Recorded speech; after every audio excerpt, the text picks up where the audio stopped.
Welcome to my channel. And this is English Podcast Station. Hey everyone, and welcome back for another deep dive with us. Yeah. Today we're going to be looking at something that everybody has experience with. Right. And that is eating at a restaurant. Yes. But our deep dive today is going to be specifically focused on helping you Okay. pick up some useful phrases and vocabulary so you can confidently navigate any restaurant in an English-speaking environment. I like that. You know what?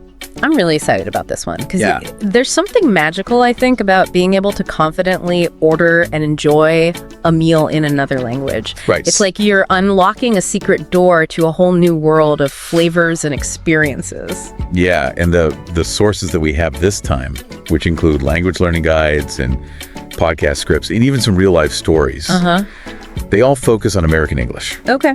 And the subtle ways that you can make your spoken English sound more natural.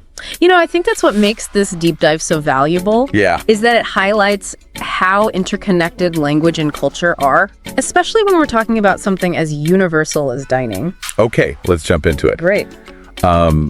One of the first things that stood out to me was just this whole list of vocabulary. Right. Like essential vocabulary that you're going to need to know. Yeah. We've got everything from bistro, Oh. which is, by the way, a small casual French restaurant, Okay. to the not so pleasant food poisoning. You know, speaking of food poisoning, one of the sources actually shares a story about someone getting sick from orange juice in Morocco. Oh, yikes. Yeah. Yeah, that's a good reminder to be cautious, especially when traveling. Yeah. What stood out to you about this story? Well, it just highlights how important context is. Wow. Even something as simple as orange juice Right. can be risky in certain situations, you know? So the sources really emphasize being mindful of food safety. Right. Especially when trying new things. Yeah, it makes you think twice about that street food vendor. Yeah, exactly. But on a lighter note, there were also some phrases that really caught my eye. Like, I'm not all that crazy about, Yeah. instead of just saying, I don't like. Yeah. You know, that's a great example of how subtle word choices can make a big difference. Yeah. That first phrase Right. sounds a lot more polite and natural in a restaurant setting. It's Yeah. like you're gently expressing your preference without being too blunt.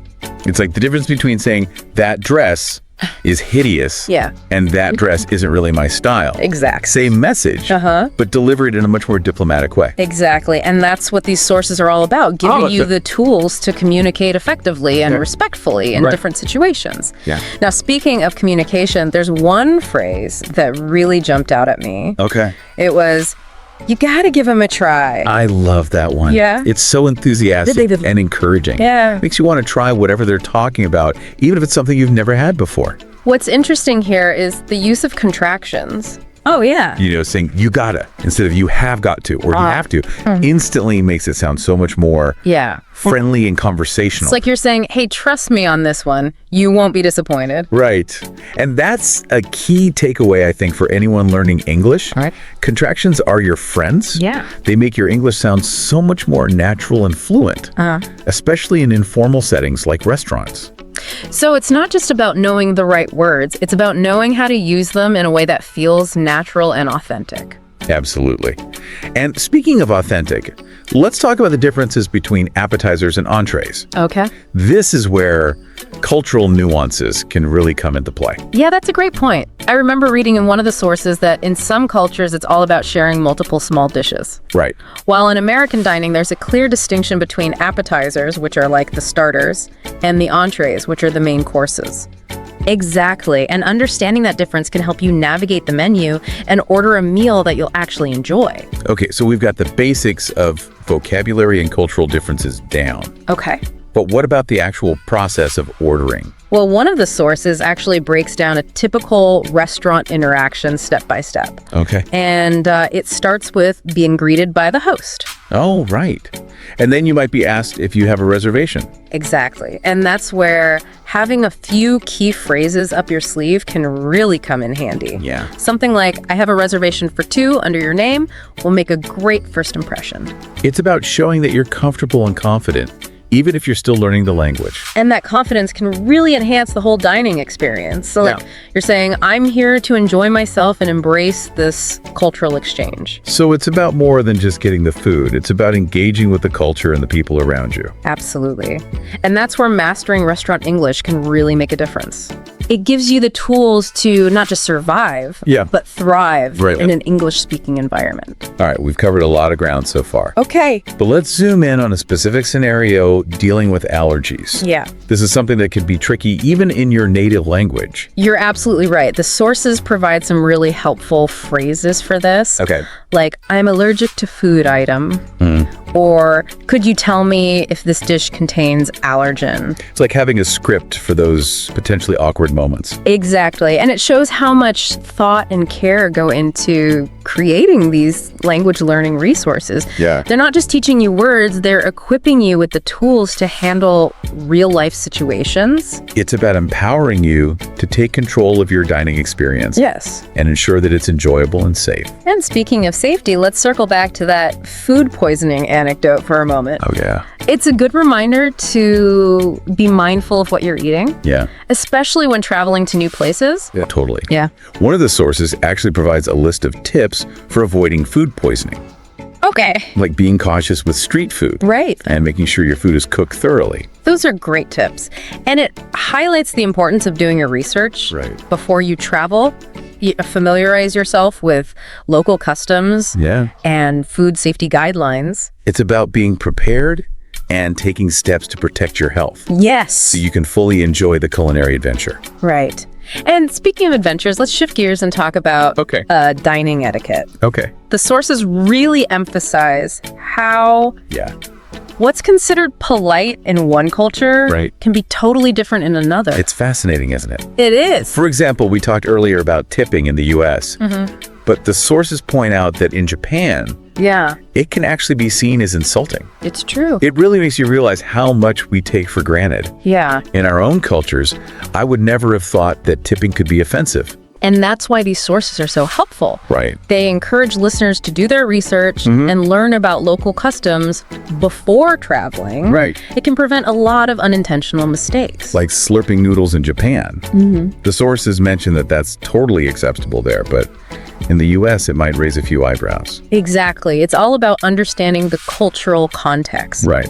What might be considered rude in one place can be a sign of appreciation in another.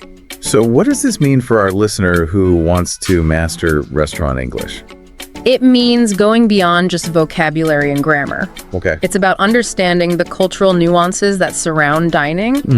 It can truly enrich the whole experience. Okay, let's dive into some more practical tips. All right. One thing that stood out to me was the emphasis on pronunciation, especially for common phrases. Absolutely. The sources point out how native speakers often blend words together. Oh, yeah. Like, can I get the bill, please?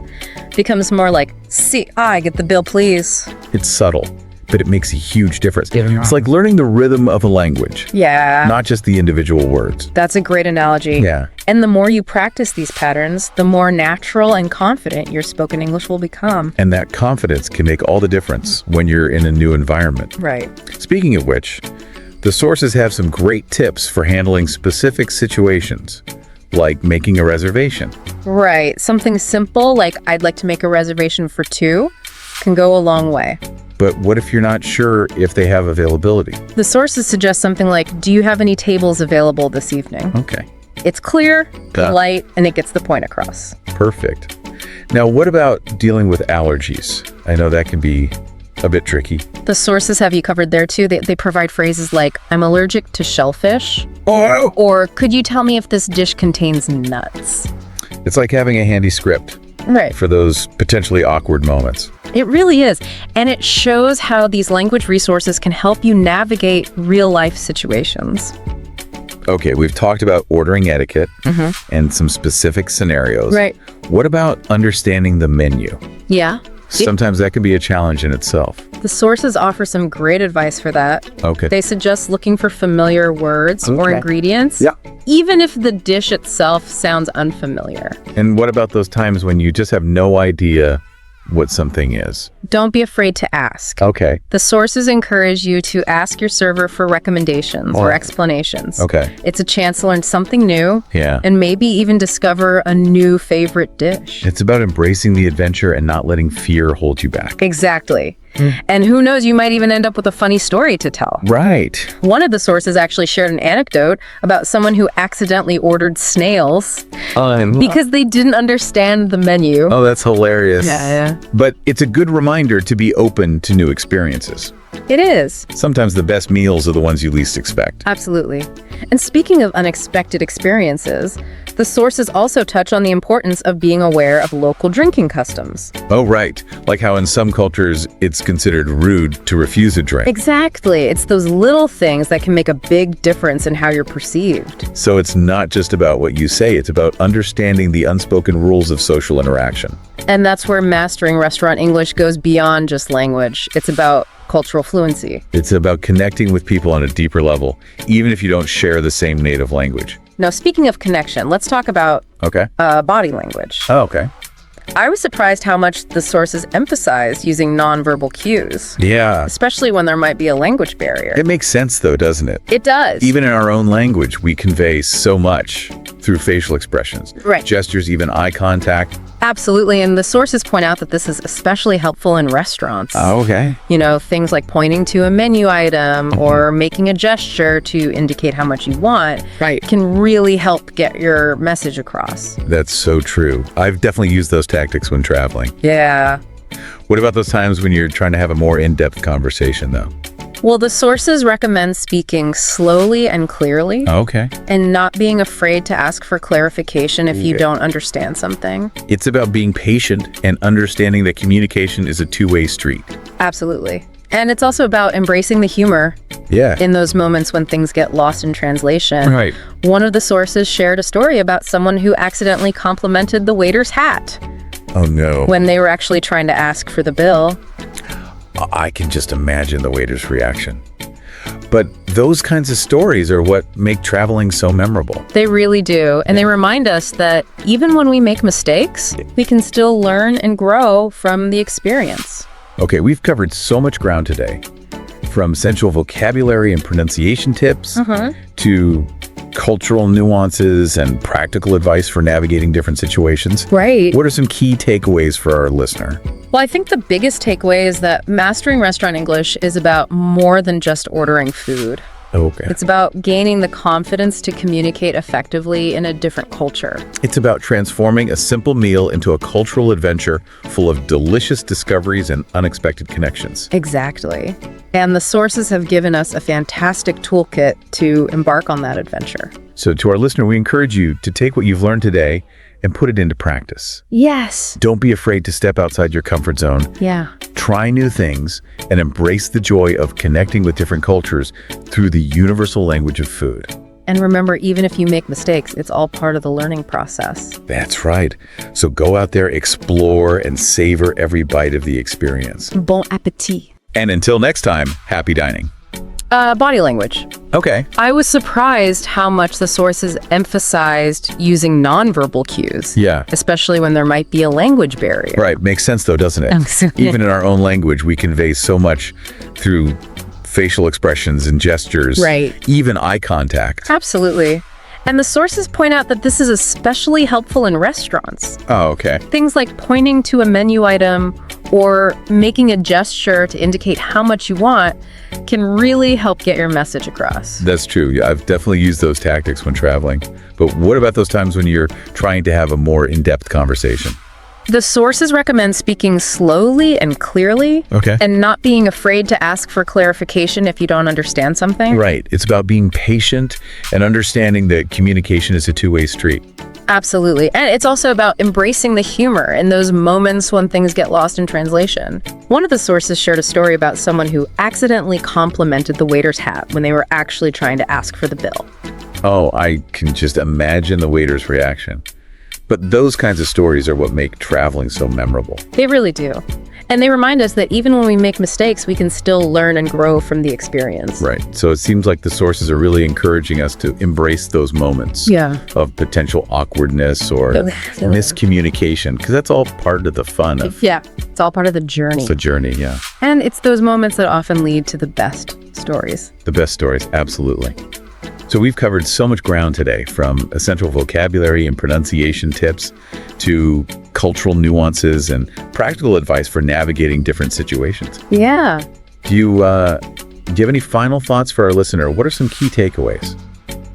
I think the biggest takeaway is that mastering restaurant English is about more than just ordering food. It's about gaining the confidence to communicate effectively in a different culture and really immersing yourself in the whole experience. So it's about transforming a simple meal into a cultural adventure, Exactly. full of delicious discoveries and unexpected connections. Absolutely. The sources have given us a fantastic toolkit to embark on that adventure. To our listener, we encourage you to take what you've learned today and put it into practice. Yeah, go for it. Don't be afraid to step outside your comfort zone, try new things, and embrace the joy of connecting with different cultures through the universal language of food. And remember, even if you make mistakes, it's all part of the learning process. That's right. So go out there, explore, and savor every bite of the experience. Bon appétit! And until next time, happy dining.